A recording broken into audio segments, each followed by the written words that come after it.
Bonjour à toutes et à tous. Nous sommes le 11 avril 2026 et je voudrais aujourd'hui revenir sur le sujet qui a été à ce jour le plus brûlant de cette chaîne YouTube puisqu'il a fait plus de 15 000 vues. C'était au mois de novembre que je l'avais exposé.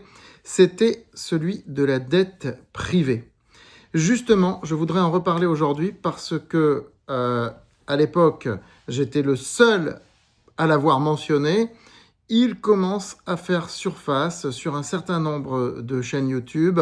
On ne le voit pas encore dans les médias mainstream, mais ça ne saurait trop tarder, à mon avis. Pourquoi ? Parce que actuellement, ce qui se passe avec la guerre en Iran, avec la crise énergétique que cela a provoqué, je ne veux pas parler de choc pétrolier à ce stade, je l'ai dit, je le répète, et ce n'est pas juste une fantaisie de ma part, c'est que pour l'instant, on peut parler que de crise énergétique, mais pas encore de choc pétrolier. Donc ça peut provoquer, cette crise énergétique peut être l'étincelle qui va faire exploser cette crise qui est celle de la dette privée. Il suffit parfois d'une petite étincelle, vous savez, pour faire exploser un gros baril de poudre qui est là, en sommeil, et qui ne demande qu'à exploser.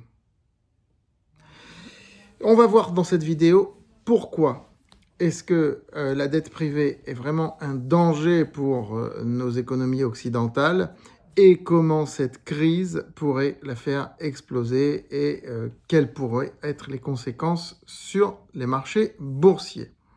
Voilà ce que nous allons voir. Je vous invite d'ores et déjà à liker et partager cette vidéo. N'oubliez pas de vous abonner à cette chaîne YouTube et surtout, n'oubliez pas que toutes les recommandations sont données sur francebourse.com. Et justement, si cette crise venait à arriver, sur France Bourse, nous prendrions les devants. Il y a des ETF, il y a des actions qui pourraient alors être tout à fait intéressantes. Nous nous adaptons. Je l'ai toujours dit, nous nous adaptons. On ne fait pas d'idéologie, on s'adapte. Alors, reprenons un petit peu le sujet. La dette privée, déjà, c'est quoi ? C'est l'ensemble, alors globalement, à l'échelle de l'économie, c'est l'ensemble des dettes qu'ont les ménages et les entreprises vis-à-vis de banques ou d'institutions financières ou de l'État aussi. Donc, parce qu'il y a des dettes aussi qu'on peut avoir vis-à-vis de l'État. Des entreprises, par exemple, qui n'ont pas payé leurs impôts, ou des ménages qui n'ont pas payé leurs impôts, et qui ont des dettes vis-à-vis de l'État. Mais c'est mineur, c'est mineur. L'essentiel de la dette privée, ce sont les dettes des entreprises. Et quand on regarde un graphique qui s'arrête en 2022, celui-là, vous voyez que la dette privée a quand même une part significative et qu'elle gagne même en proportion par rapport à la dette des administrations qui constitue davantage la dette publique. Mais c'est surtout après 2022 que ça s'est emballé, puisque les derniers chiffres, regardez les derniers chiffres, ils sont faits quand même par Deloitte, qui est un cabinet extrêmement sérieux.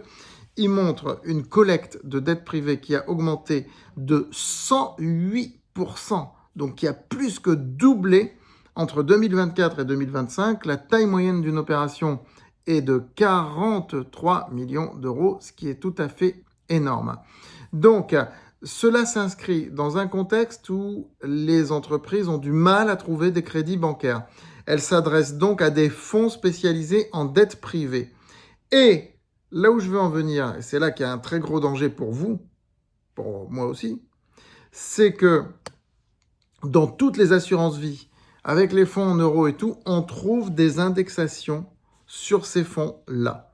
Ça ne veut pas dire que, attention, vous me connaissez, je ne suis pas du genre du tout à faire du catastrophisme. Ça ne veut pas dire que si demain il y avait une crise de la dette privée, vos fonds en euros des assurances vie seraient indisponibles ou autre. Non, mais ça voudrait dire qu'il y aurait de graves tensions quand même sur tout ça, qu'il pourrait y avoir des périodes de blocage, etc. Plus la crise sera grave et plus il pourrait y avoir des tensions, c'est évident. C'est évident. C'est vrai que On parle dans les médias de la dette publique, mais on ne parle pas assez de la dette privée. La dette publique, elle est importante, oui, mais aujourd'hui, je veux dire, la dette publique de la France, elle est à 115% du PIB, mais on voit qu'elle est stabilisée. Regardez le graphique de l'évolution de la dette publique. Vous voyez que ça a fortement augmenté sous Sarkozy à cause de la crise des subprimes. Mais bon, il a aussi laissé filer. Vous voyez que sous Hollande, ça a augmenté tranquillement, mais ça, il n'y en a pas eu de bond. Et sous Macron, il y a vraiment eu un bond avec le Covid, avec le fameux quoi qu'il en coûte. Et depuis, on n'arrive pas à s'y retrouver. Les projections montrent qu'après Macron, ça pourrait se stabiliser, pas forcément baisser, mais en tout cas se stabiliser. Voilà. Donc, ce sera bien sûr à suivre. Mais je vous dis, l'essentiel n'est pas là. L'essentiel, c'est l'augmentation, l'explosion de la dette privée.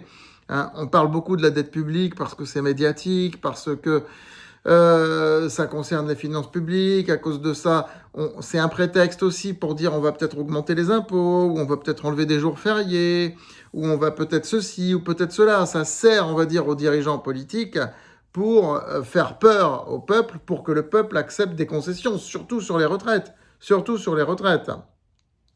La dette privée, on n'en parle pas parce que y a pas de concession à accepter, rien du tout. Il faudra juste accepter qu'il y ait une crise possible, probable à un moment donné.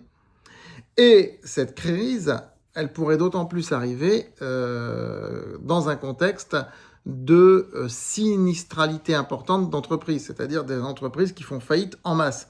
Et regardez le dernier graphique des défaillances d'entreprises, vous voyez qu'il est très évocateur. Là aussi, j'avais fait une vidéo sur le sujet il y a quelques mois de cela.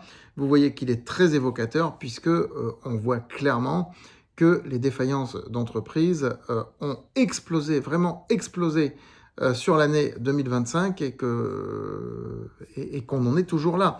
Je veux dire, on est là, aux dernières statistiques, on est à 70 000 défaillances d'entreprises sur 12 mois glissants. Statistique, je crois, à fin février 2026. Donc, la dernière en date. Donc, c'est énorme, c'est énorme. Ça ne baisse pas, le taux ne baisse pas. Il y a 70 000 entreprises en France par an qui ont des défaillances, qui sont sous le coup d'une procédure collective et on sait que dans plus des 2/3 des cas, ça se termine par une faillite.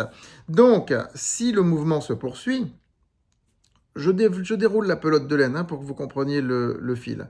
Si le mouvement se poursuit, ça voudrait dire que des entreprises immanquablement qui ont pris des crédits pour de la dette, c'est même pas des crédits, qui ont souscrit à ces fonds de dette privée, c'est-à-dire les fonds rachètent leurs dettes et les entreprises sont censées leur payer des intérêts énormes que ensuite elles reversent aux banques ou autres par rapport à des opérations qu'on ne va pas détailler ici, mais ça voudrait dire qu'elles ne pourront plus rembourser puisqu'elles vont faire faillite. Donc ça voudrait dire que les fonds en question vont être privés de cette manne et donc qu'il y en a qui vont exploser, d'où les conséquences sur le système bancaire. Et là où je veux en venir, vous voyez, je la déroule à l'inverse, la pelote de laine.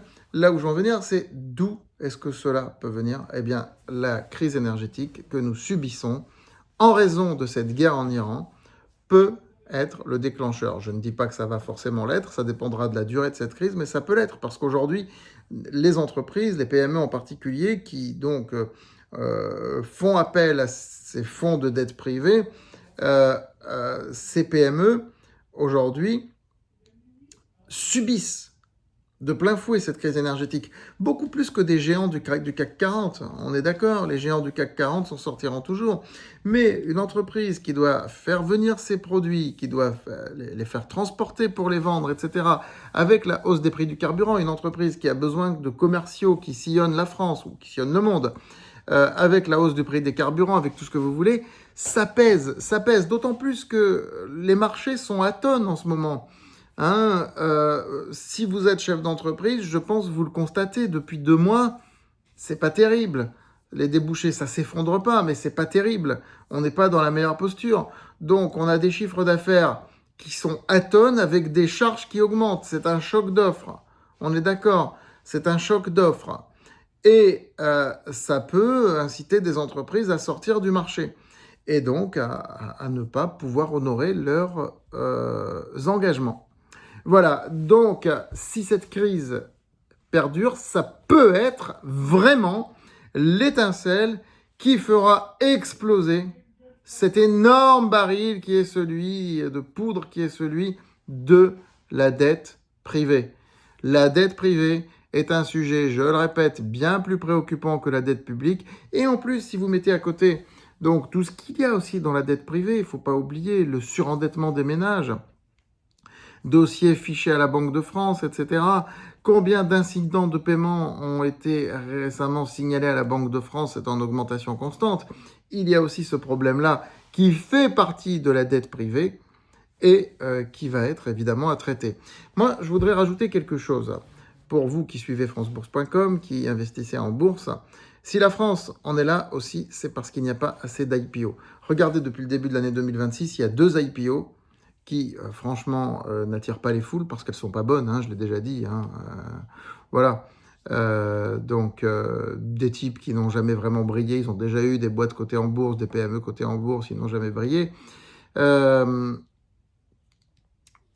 ne sont pas bonnes, ces IPO.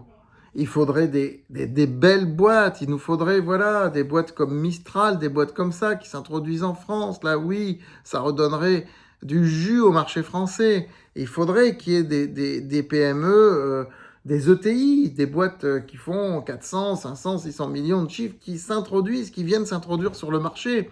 Le problème, c'est que le marché permet de lever des fonds aux entreprises sans qu'elles fassent appel à ces... on va dire, à ces fonds de dette privée. Et ça, ce serait effectivement une très bonne chose. Mais le marché français reste atone au niveau des IPO, je le dis clairement et je le répète. Voilà, bah écoutez, le but, c'est pas d'être alarmiste, c'est de surveiller. Et ne vous inquiétez pas, je surveille, j'ai à l'œil ce qui se passe sur ce terrain de la dette privée. N'oubliez pas d'en parler autour de vous, n'hésitez pas à partager cette vidéo, c'est important que tout le monde soit au courant de ce qui se passe sur ce front de la dette privée en France et en Europe, parce qu'il n'y a pas que la France. Je me suis focalisé sur la France, mais il n'y a pas que la France. S'il y a une crise mondiale, elle ne partira pas de la France spécialement, hein, elle partira de partout, ça peut exploser de partout, c'est pareil aux États-Unis, c'est pareil en Angleterre, c'est pareil partout. Elle peut exploser de partout, l'étincelle, aujourd'hui. Dites-vous bien ça. Voilà, c'est le message que je voulais vous transmettre. Si vous avez regardé cette vidéo, et en particulier, si vous l'avez regardée jusqu'au bout, je vous dis à très bientôt sur France Bourse TV. Oui, nous avons quelques sujets explosifs aussi comme ça.